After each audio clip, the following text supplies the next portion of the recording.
While breast cancer research is happening in labs around the world, local doctors are on the front lines helping patients from diagnosis through treatment. Last year, 500 cancer cases were presented to a local group that calls themselves the Tumor Board, and doctors say there will be more this year. The Tumor Board is a group of independent physicians who meet once a month to talk about different forms of cancer, including breast cancer.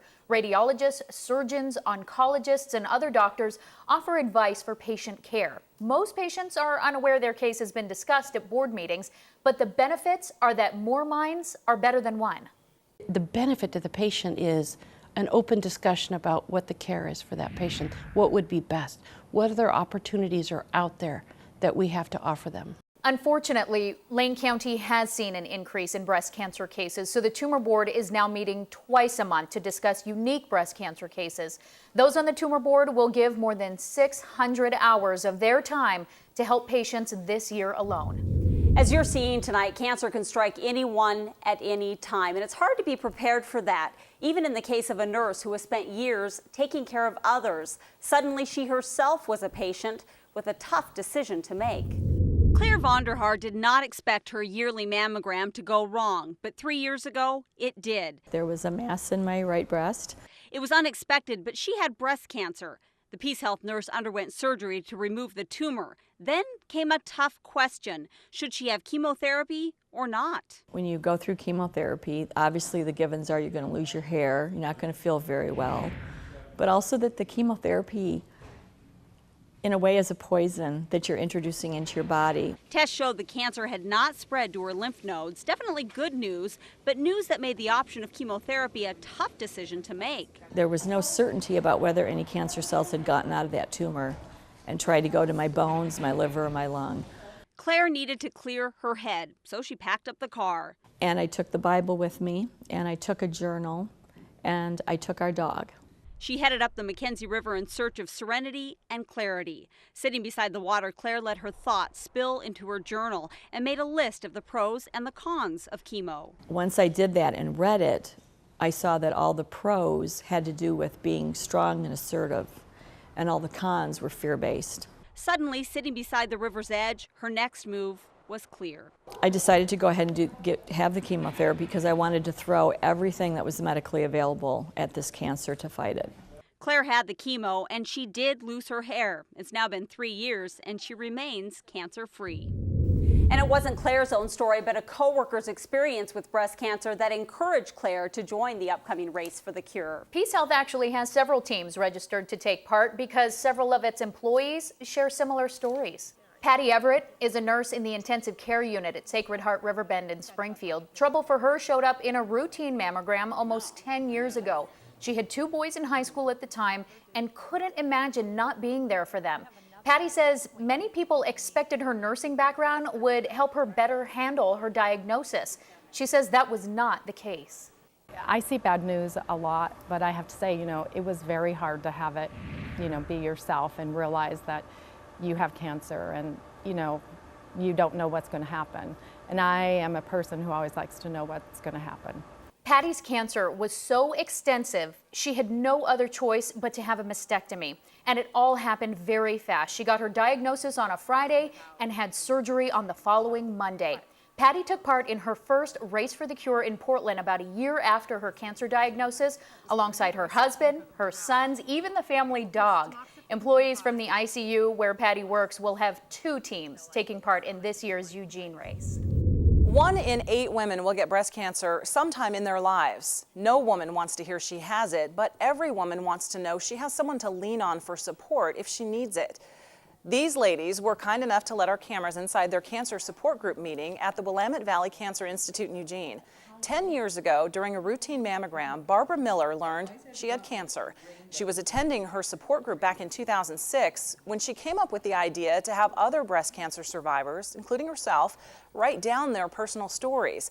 They put them all in a book that could be given to other women going through similar struggles, so they wouldn't feel so isolated. Cancer doesn't play by the rules. What works for me doesn't necessarily work for the next person with the same type of diagnosis. And they've learned that that was okay, that they may be special, and that that's all right. but somebody may be able to learn from their own experience and their journey through cancer. Barbara is currently working on her third book of survivor stories, and a grant through Susan G. Komen for the Cure is funding the project. The finished book will be available at the Race for the Cure in Eugene on October 10th. Barbara is always looking for women who are willing to share their stories. If you've been diagnosed with breast cancer in the last year and you're interested in being part of this project, you can mail your story to the Willamette Valley Cancer Institute, 520 Country Club Road in Eugene, 97401. For the last 6 months or more, teams who have signed up to take part in the Eugene Race for the Cure have been working hard to raise money. Now, for one team, raising that money has been simply doing what they know best, and that is taking care of their customers. In return, their customers have taken care of them, helping to support a cause that hits close to home. At Ye Olde Pancake House in Eugene, they know pancakes. They also know when it comes to breast cancer in our area, women and men are at risk. The restaurant's owner, Fran Corno, is a survivor. I'm a breast cancer survivor of 9 years, and the support and the love and the community sponsorship and feeling has just been so important to me, and I know that's where I am and why I'm here today. And I just really want to give back what I can to that cause. Employees at Ye Olde Pancake House were one of the first groups to sign up for the Eugene Race for the Cure. Their team name? That is a pancake. Jordan Anderson is a hostess and one of the newer members of the restaurant staff. For months, workers here have been selling pink mugs, t-shirts, raffling off meals, all to raise money for the Susan G. Komen Foundation. And they say their customers have really backed them up. They think it's really cool and really encouraging to know that local businesses care. And Team Flat as a Pancake will tell you they do care. They say cancer needs to be erased, and every day they're working to make that happen. Every staffer at Ye Olde Pancake House is signed up as a member of their Race for the Cure team. But since race day is a Sunday, and Sunday is a big day for pancakes, some employees will be working. They do still plan, though, to wear their race t-shirts at work to support the cause.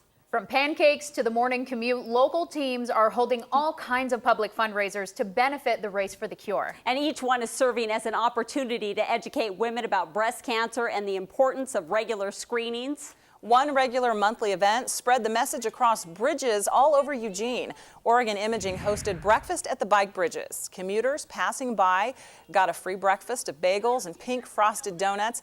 And for every rider who crossed the bridge, Oregon Imaging donated $1 to Race for the Cure. But it didn't stop there. Dozens of people turned out for a dodgeball brawl over the summer in downtown Eugene. This is part of the Summer in the City program. It was a unique fundraiser and a big hit with those who played and those who just watched. And let's not forget the carnival Kaywood Communications hosted in Eugene. I know I won't. That's because I watched it all happen from the dunk tank along with NewsSource 16's Megan Higgins. There were plenty of games and fun activities for the whole family, and yet another opportunity to bring awareness about breast cancer in our community. Over the last several months, we've watched as more and more teams have signed on to take part in the Eugene Race for the Cure. There's still time to get on board. It all happens on Sunday, October 10th at Autzen Stadium. There's a 5K chip-timed run, a 5K untimed co-ed run, a 5K walk, even a 1-mile family walk. And there will be lots of activities happening before and after the race to celebrate breast cancer survivors. So even if you're not already signed up to walk, you can still support the cause. The money raised will be put to work right here in our communities. You can learn more about the Eugene Race for the Cure on KMTR.com. One of the common themes we've heard tonight is that early detection is the key to surviving breast cancer. Since the early 1990s, the rate that people in this country are being diagnosed with breast cancer has increased, but the rate at which people are dying has dropped. That speaks volumes for regular screenings and early detection. Every woman who shared their stories with us tonight are alive because of self-exams or regular mammograms. And we hope that if there's one thing that you could take away from our broadcast, it's that you are the #1 advocate for your own health. So we encourage you to empower yourself and take the first steps. Remember, we're here to help, so please check out 16 Checks In, and we do hope to see you at Eugene's first annual Race for the Cure. Have a great night and take a stand.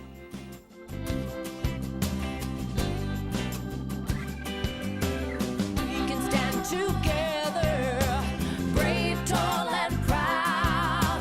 Hear our voices everywhere, singing out loud. Gonna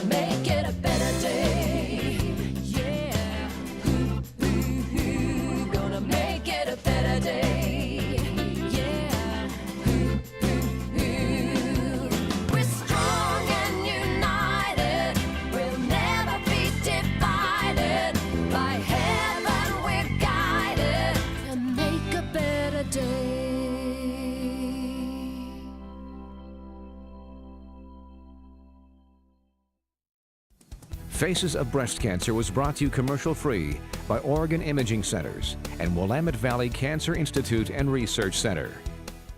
Faces of Breast Cancer was brought to you by Oregon Imaging Centers.